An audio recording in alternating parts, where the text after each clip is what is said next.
Assalamualaikum warahmatullahi wabarakatuh. Sahabat Muslim, siapakah golongan manusia yang pertama masuk neraka? Apakah orang kafir? Apakah orang munafik? Apakah orang yang berbuat zina? Ternyata bukan salah satu dari mereka. Ada 3 golongan yang pertama masuk neraka. 3 orang yang merasa menjadi calon penghuni surga ini terdiri dari orang-orang yang soleh, tapi justru malah berakhir di neraka. Hadis itu disampaikan oleh Rasulullah kepada Abu Hurairah ketika tidak ada orang lain bersama mereka. Ketika menyampaikan hadis ini kepada para sahabat, Abu Hurairah beberapa kali menangis hingga jatuh pingsan. Beliau mengabarkan 3 golongan manusia yang pertama kali masuk neraka. Simak penjelasannya sampai akhir.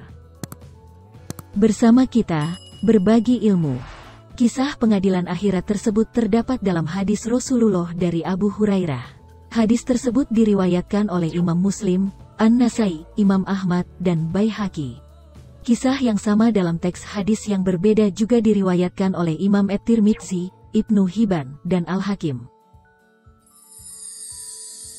3 orang menanti sidang dengan kepercayaan diri yang sangat besar.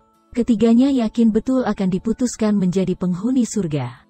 Namun, pengadilan Allah jauh berbeda dengan pengadilan manusia. Allah Maha Tahu segala hal meski ukurannya sebesar zarah. Allah pun memiliki sifat Maha Adil yang memutuskan setiap perkara tanpa zolim. Orang pertama yang diadili pada hari kiamat adalah orang yang mati syahid, mujahidin, di jalan Allah. Ia didatangkan dan diperlihatkan kepadanya kenikmatan yang diberikan di dunia, lalu ia pun mengakuinya. Allah bertanya kepadanya, "Amal apakah yang engkau lakukan dengan nikmat-nikmat itu?" Mujahid itu menjawab, "Aku berperang semata-mata karena engkau sehingga aku mati syahid." Allah berkata, "Engkau dusta. Engkau berperang supaya dikatakan seorang yang gagah berani. Memang demikianlah yang telah dikatakan tentang dirimu." Kemudian diperintahkan malaikat agar menyeret orang itu atas mukanya, tertelungkup, lalu dilemparkan ke dalam neraka jahanam.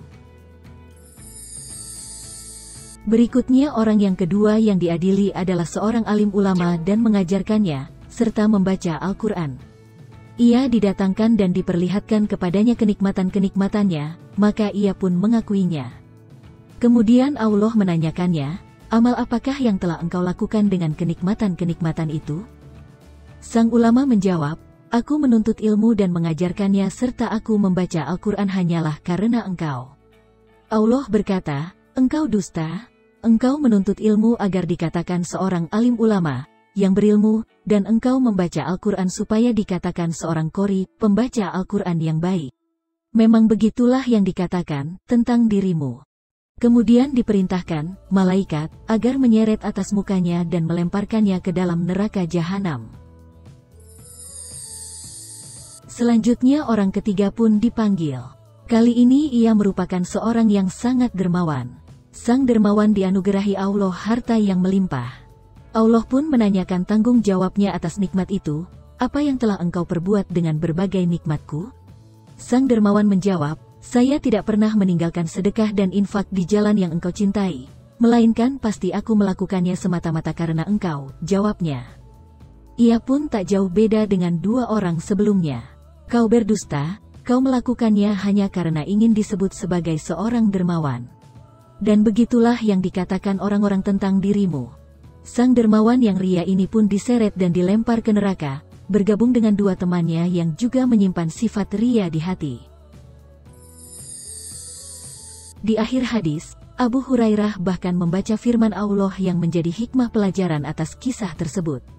"Barang siapa yang menghendaki kehidupan dunia dan perhiasannya, niscaya kami berikan kepada mereka balasan pekerjaan mereka di dunia dengan sempurna dan mereka di dunia itu tidak akan dirugikan. Itulah orang-orang yang tidak memperoleh di akhirat kecuali neraka dan lenyaplah di akhirat itu apa yang telah mereka usahakan di dunia, dan sia-sialah apa yang telah mereka kerjakan." Al-Quran Surah Hud ayat 15-16. Mereka, alim ulama, orang yang mati fisabilillah, dan orang dermawan. Membawa amal yang besar, tetapi mereka melakukannya karena ria ingin mendapatkan pujian dan sanjungan.